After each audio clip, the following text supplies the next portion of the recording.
When people come to Buffalo Peaks Ranch, they're going to experience what we call a residential library. It's going to be a place where folks can come and work on projects and research. They'll be able to enjoy the inspiration and information coming from books, but also from the surrounding landscape. Whatever ideas you're exploring, this is an optimal place to do it, and to be surrounded by all those resources is going to make the library, I think, a true jewel for Colorado. As you look across the ranch land, it's barely changed since the day of the Ute Indians. The power of this place is the combination of bringing together this beautiful landscape and the ranch itself being a place of hard work, of hard endeavor, of creativity for decades, and continuing that into a library which also celebrates the printed page, the book, the power of the book. The inspiration for the Rocky Mountain Land Library came from a trip that the Tattered Cover Bookstore sent me on as a book buyer. My wife Ann had read about a residential library, a place where you could actually go and stay, like staying overnight in a library, kind of a dream for a lot of people who love books. And we came away from St. Denis with this dream of we would love to do the same in the Southern Rockies in Colorado. And at that time, Ann and I had a natural history collection of maybe 6,000 volumes. And from that point onward, we started collecting more and more books with a residential library in mind. The books themselves are very powerful. When you're around them, it's palpable. We see them as really powerful tools to help people connect to the places where they live. The ranch was started in 1862. The couple that started this ranch came from France. When they got here, they had 11 or so children, and Marie Garreau lost her husband a few years after coming here.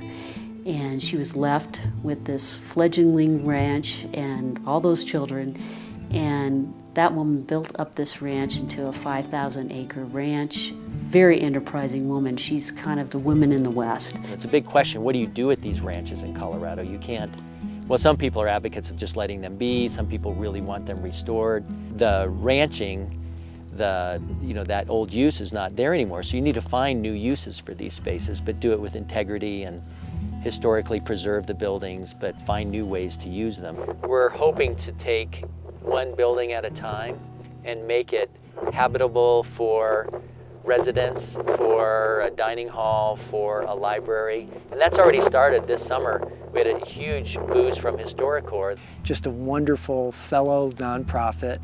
And what they do is they connect professional craftsmen, carpenters, with volunteers on historic preservation projects.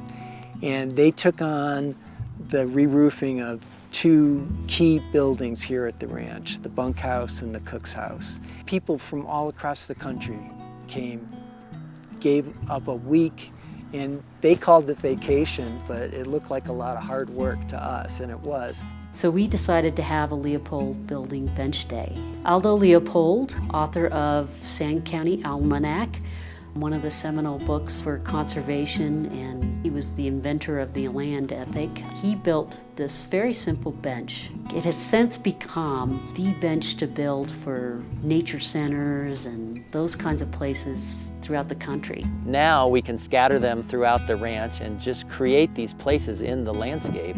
We're starting to occupy the ranch in a very simple way, very easy way, but a very tangible, useful way. We haven't raised the funds yet, much funds to transform the buildings yet, but there are small steps that we can take to, little by little, make the library and the ranch more usable. Some of the challenges related to this project at Buffalo Peaks Ranch, it really comes down to the ranch hasn't been occupied for over 20 years. The buildings are in relatively good shape. In fact, the interiors are in very good shape. We're going to have to go in and really renovate each structure. We're literally going to insert pockets of books, pockets of rooms, places to sit, places to read, places to shelve the books. we're going to weave those within the barns themselves. And we think that'll extend that idea of the libraries being separate and very digestible, that it won't just be one barn full of books, it'll be several rooms within the barns.